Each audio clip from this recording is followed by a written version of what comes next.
Hi guys, welcome back to my channel. Today we are recording a video with the one and only Gary Lipovetsky. Today we decided to do a video talking about our approach to finance as a married couple because I feel like that's a taboo subject that I don't see talked too much about. Most people, by the time most married people start talking about money, they're already arguing about money. So I think it's always a good idea to get ahead of it and have these conversations early on in your relationship, even before you get married, and they don't have to be uncomfortable. I think the subject of money in general is taboo, and it's especially taboo when it comes to talking about money with your significant other. So hopefully this video will kind of break some of those taboos. So let's start with the first question. How do you approach conversation about finance with each other? How do we approach it? There's no secret way of approaching it. We're very open about talking about it. For me and for us, it's not a taboo topic. There's nothing that we're shy about when discussing it. We approach it quite naturally and quite easily, and it's like I said before, you just have to remove this negativity around money. You have to look at money as a tool. It's as simple as money is a tool that is required in order for you to do the things that you want to do and to have the freedoms that you want and to have certain safety that you want and certain security. I feel like when we first got together, a lot of the conversation was around that. I mean, it's not a secret that Gary has been working really hard and established himself in the entrepreneur world. And when we got together, he already had money. So it was really interesting to see how other people, when they were talking about us, it was kind of like love and money cannot coexist. I think that money is not evil, and it's actually a thing that you taught me because I came from a household where money was always this bad thing. There was always some kind of drama around money. I was growing up in a household where my mother would go and buy something and hide it from my father. So that's not the life that I wanted to have. You know, when you're a little kid and you're hearing arguments about money that your parents have, that's why it's a taboo topic, and that's why when you enter into a marriage, you're carrying with you all of this baggage around potentially your parents arguing or one of your parents arguing with their siblings. So there's always been these arguments when it comes to money, and then you bring that into the marriage. It's breaking down those walls. Unlearning and establishing a new way of thinking as a unit together as a couple. How do you set a budget for yourself when it comes to expenses, leisure, and how do you stick to it? When it comes to budgeting, it's a combination of common sense and trust. Valeria believes that I have common sense and she trusts me, and vice versa. We are not the ones who would sit down and budget.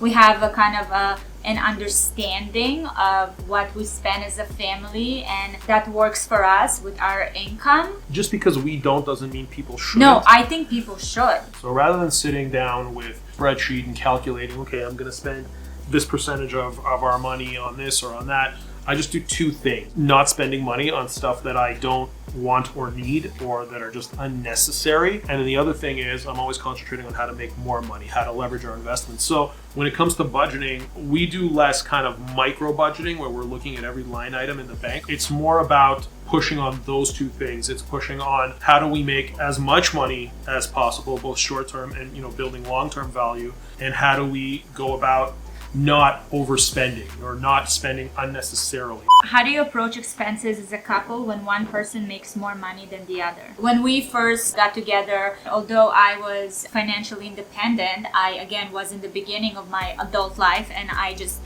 really wasn't educated enough about finances and I just didn't think about it too much. So when we got together with Gary, that's when I started learning, and thank God it was early on, I was 20 when we started dating. So I did learn a lot of things at a good age, but I was definitely more self-conscious about the whole expenses and spending. I had to have conversations with Gary and talked about it. And again, like Gary said, the things that he told me, obviously he's like, we have our bank account and what's mine is yours and what yours is mine, and you can use things freely. But consciously see what it is that you want to buy or don't want to buy. There are certain things and certain purchases that we'll discuss with each other before we go ahead on them. The way that I see this is when I made the decision to propose to Valeria, and I was fairly certain that she would say yes, I knew then that it's not relevant because people get together and they form a family. You're a team of two people. There are certain benefits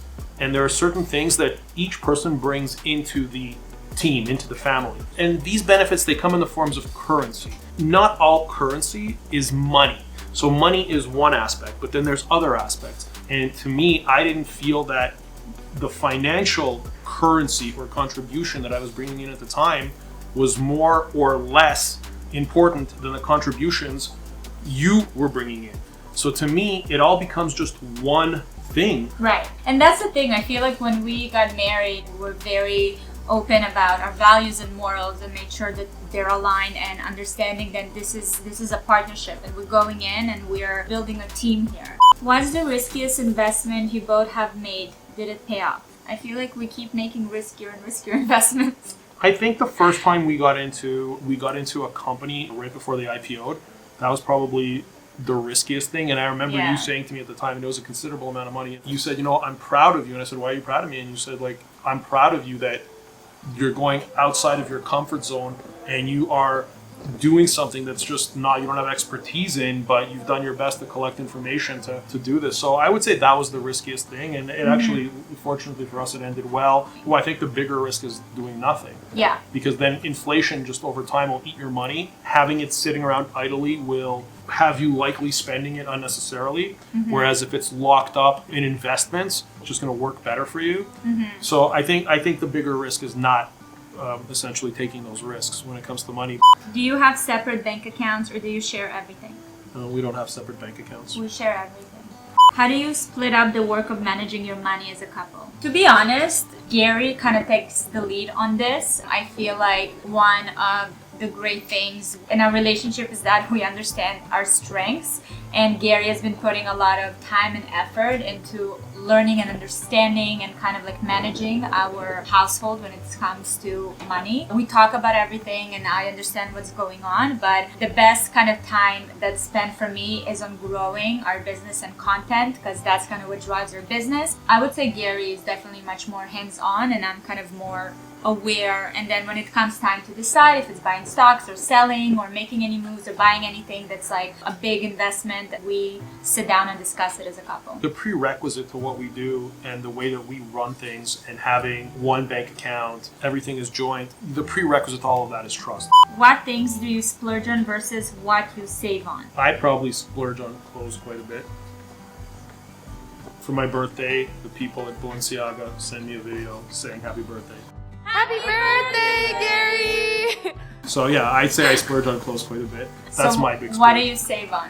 I don't know, what do I save on? Nothing. I don't like to deny myself anything. I don't like to deny you or the kids anything. Like, there's not one thing like we save on, saying I spend whatever I want. But you're also in a different stage of life. What did you save on when you were in your 30s, right? In my 30s, nothing. I ate bread and water in my 30s. I lived in a basement apartment and I paid $500 a month rent. I drove a car that cost $600, not per month, that cost $600. So for me, it's like I went through that stage in my life, and now the fact that we're able to afford the stuff that we want. We don't live beyond our means, and I think that's something that's been kind of a philosophy for Gary.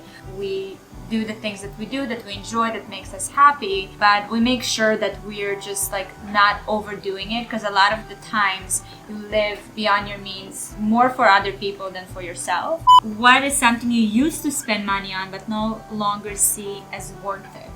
I mean, clubbing? Yeah, I used buying to spend bottles. Yeah, I don't know. yeah. Like tables. Before you and I met, I would go to clubs and buy bottles.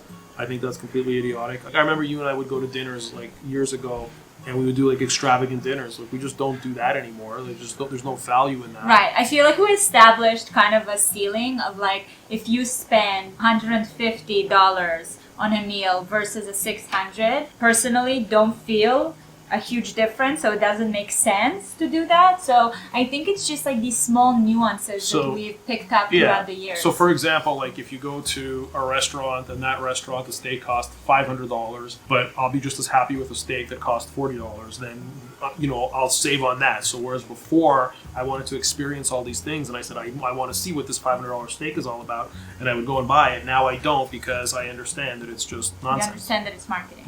What books, resources would you recommend on this topic? Rather than books, my preference is always to subscribe to certain publications to get content in a shorter form, in article form, So rather than reading a full book on finances and budgeting, have a subscription to certain financial publications. A publication that I pay for and I love is called Motley Fool, and they help with stock market investing. I recently got a subscription to The Economist. We have subscriptions to like Business of Fashion. I did receive a lot of questions about when you're just starting out, when you're 20, when you're 21, things like that. I think that there are a lot of great financial influencers out there, honestly, on social media. There's great information on TikTok. I will link a few of my favorites because I've seen some that were really, really interesting. And it's so cool to see the younger generations just being, more open to understanding finance in general and how to kind of navigate through it. So I will link a few of my favorites. But also, if you're literally like 17 years old and have a job and you're just trying to figure out how do you even start to understand budgeting or savings or anything like that, because that's something I wish I knew when I started making money. I actually did this one video. It's literally Finance 101, and I did it like 2-3 years ago, and it's still so relevant to this day. I'm gonna link it as well, and it was with a great financial advisor. Let us know if you have any questions in the comment section. Thank you for watching, and we'll see you next time.